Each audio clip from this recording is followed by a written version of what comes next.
You're listening to the 49 Carats Podcast, a 49ers Goldmine production with Stephanie Sanchez.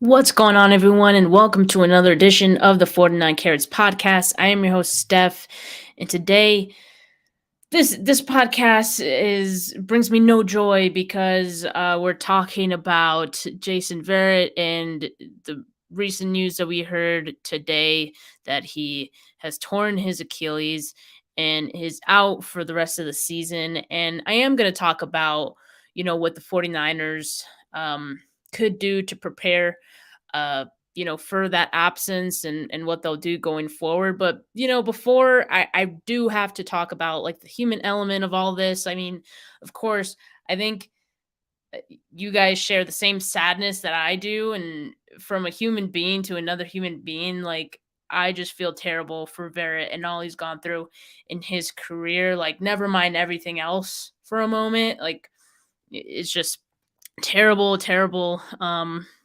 What he's had to face throughout, much of his career. Former first round pick. He was the Chargers first round pick in 2014. And so, like, being able to come back this week, I mean, he was on pace to come back this week against his former team. And, he was a Pro Bowl player in 2015. He's only been healthy 2 seasons in his career.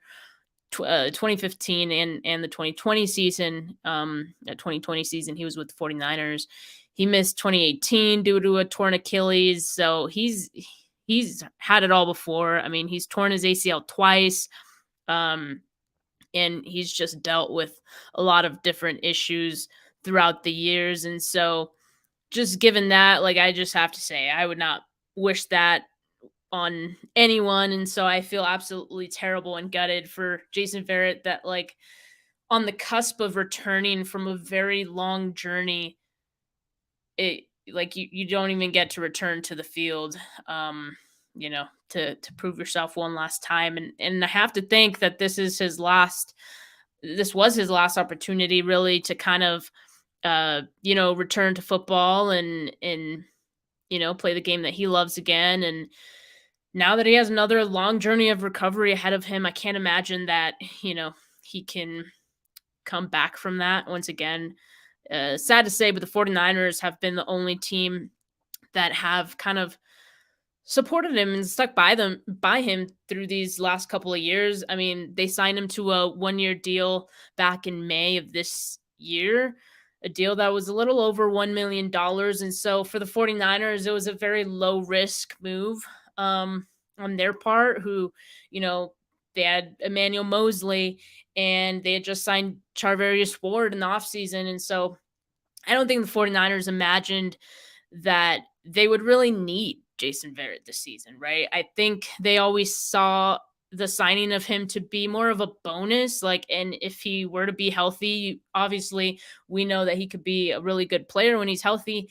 And he could provide this team a lot of good depth, right, behind Ward and Mosley. But after Emmanuel Mosley went down with his injury, then the urgency for Jason Verrett, and his return increased. The 49ers, though, they continue to be patient with him. They didn't even activate him onto the 53 until the final week of his 21-day window. And that happened October 25th, just a couple weeks ago. And so really after this bye week, he was poised to return, as I mentioned. And so for him to not even be able to have the opportunity to step on the field is absolutely gut-wrenching. It goes beyond what we feel as fans. It goes beyond what the team is feeling. And yes, there is what happens now question, but I think before we can talk about that, we just have to, acknowledge how painful that is for the player. But we do have to talk about what do the 49ers do now, right? They were looking forward to Jason Verrett coming back, and now they have to go the rest of the season without Emmanuel Mosley and without the possibility of Jason Verrett coming back opposite him. So I would just say it doesn't seem like they have a lot of flexibility. David Lombardi tweeted this earlier. Without Jason Verrett re-entering, the 49ers' current corner situation continues to look like this. CB1, Charvarius Ward, which we know. CB2, Diamador Lenore, and nickel corner, Jimmy Ward. And so I want to stop here really quick because that's important, right? I think one of the biggest things about Jason Verrett having like him coming back was that I think it would have opened the door for the 49ers to have some flexibility in the secondary. I think it would have opened up Jimmy Ward possibly being able to go back to safety. And now that you don't have that option really anymore, I think we continue to see Jimmy Ward at safety because Diamador Lenore is going to continue to play outside opposite Mooney Ward.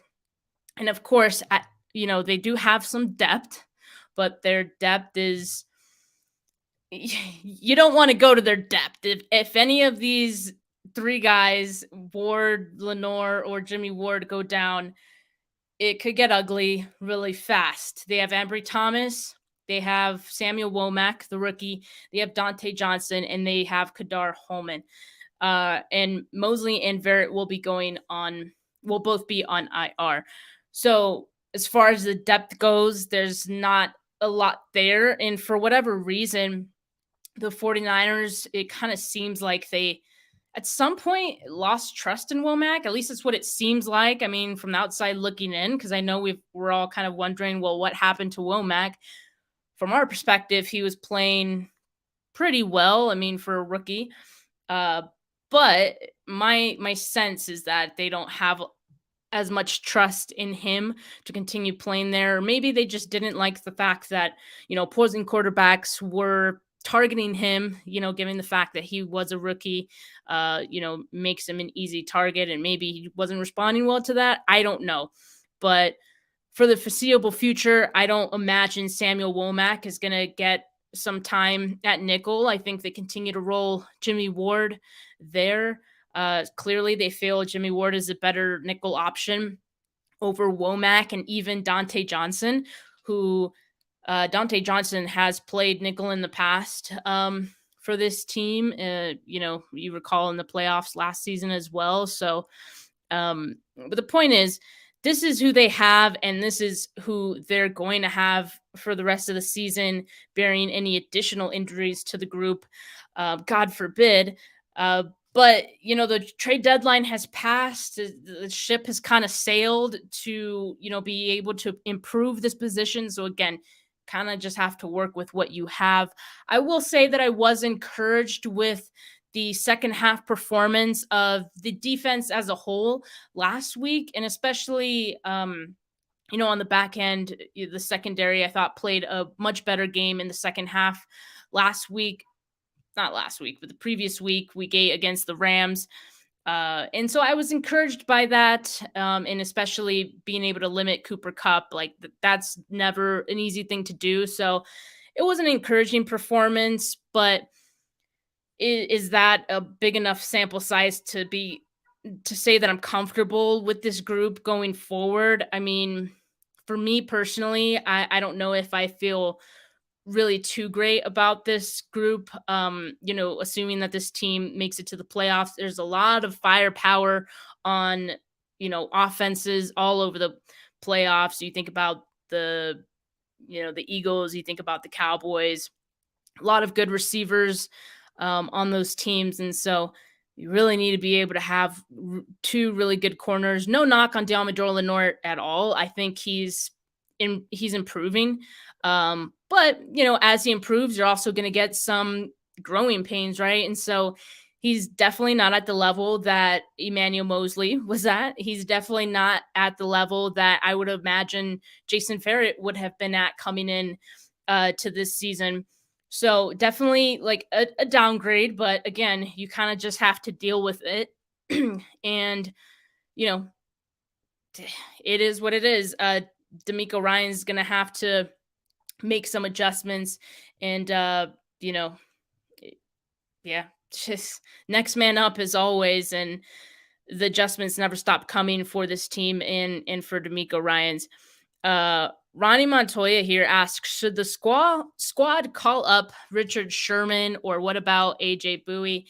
I think the ship has sailed on Richard Sherman, right? I think he's pretty comfortable with where he's at right now with his broadcasting gig. And, I don't blame him. Those deals are pretty hefty money wise. So he's probably making more money in the booth, not in the booth, but, doing what he's doing at Amazon than he would be with the 49ers. So I think he's happy where he's at. I don't expect the 49ers would call him up, but I don't know. You never know, I guess. And Bryant Cole Pierce says it's Dante Johnson time. Yeah, it could be. It wouldn't surprise me if down the stretch they feel a little more comfortable, bringing Dante Johnson back in to play some time. I mean, they've done it in the past. They did it last season in the playoffs, so I don't see why they wouldn't, maybe do that again. But I think right now they're comfortable with who they have, with Mooney Ward and Diamador Lenore on the outside. And for now, they feel comfortable with Jimmy Ward at slot corner. So they'll continue to roll with those guys. Again, just got to keep hoping that there aren't any other injuries. But again, this is a huge blow for Jason Verrett. I can't imagine that he'll be able to or even want to play after this. So I hope that, maybe coaching is in his future or something like that. I just hope him the best in his recovery. So definitely some tough news there. Some other injury news with the 49ers, mostly on the defensive side of the ball. Today in practice, Eric Armstead, Samson Ebukam still missing practice. Ebukam hasn't practiced this week. He tweaked his quad on Monday during walkthrough. So it's trending towards both Eric Armstead and Samson Ebukam not being available Sunday night. And that's a huge blow to the defensive line as well. I mean, they've dealt with Eric Armstead being out for many weeks now at this point, but Ebukam quietly been one of the more consistent players on that defensive line, especially in run defense. And when you have Austin Eckler coming to town, that's a pretty significant loss. And so some other guys are going to need to step up. One guy who I'm, looking forward to seeing on that end is Drake Jackson. I mean, in the limited time that we see him, he's shown us several sparks, and he's shown us why he was kind of a steal in the second round. So I'm excited to see more Drake Jackson in this game if Ebukam is unable to go. But some good news, okay, for injury news is Dre Greenlaw. He was practicing once again today, and so he's trending towards playing on Sunday, which is great news because it seems that also Azeez Al-Shaair may be back. The 49ers have opened his practice window, as well as Elijah Mitchell and Colton McKivitz. So there's a good chance that both Greenlaw and Azeez will be back on Sunday. So yeah, I mean, I think that's where we're at right now. Ronnie over here says, do you think Jordan Willis plays Sunday? Do they give him another week? I mean, the 49ers, they just opened his 21-day window earlier this week, so they definitely have time. It's hard to say whether he'll play on Sunday. I mean, if he's ready, sure, but I would have to think and assume that maybe he isn't quite ready there. So, it's really hard to say, but I wouldn't count on Jordan Willis being back on Sunday. They probably do give him a little more time. And I think Drake Jackson gets some more reps for sure. RJ here says, like, subscribe, and share. I appreciate it, RJ. Yeah, definitely hit the like button. Again, it doesn't bring me any pleasure to do this live right now and talk about a season-ending injury. But we're here, and so give the video a thumbs up if you can, and subscribe to the channel if you are not yet. Niner Gang Wolfcast says, JV will definitely want to come back. The desire never leaves us as athletes. Some just know when to hang it up, and some of us have to be told when to. Yeah, I mean, it kind of feels like that with Jason Verrett, right? Like, despite everything that he's gone through to this point, all the season-ending injuries that he's faced in his career, like he is still, willed his way to return. But in order to play again, you need to also have a team that is willing to, you know, give you the chance and who's willing to sign you. And, for a few years now, that team has been the 49ers. And now that it's been a couple years that this has kind of been a thing with Jason Verrett, do the 49ers sign him again next season? I don't know about that. That's a tough call. This season it was already, I don't know if it was a vet minimum, but it was pretty close. It was just a one year, 1 million, little over $1 million deal. So, they weren't investing too much in Verrett, and so yeah, we'll just have to wait and see, I guess, if the 49ers choose to, but I have to imagine that this is probably the end for his time in San Francisco. Ronnie asks, Steph, what's your biggest matchup you're looking forward to seeing on Sunday? Nick Bosa against, so the right tackle is, and I'm forgetting the Chargers right tackle, if I can get his name really quick. I know I have it somewhere in my notes. Pipkins.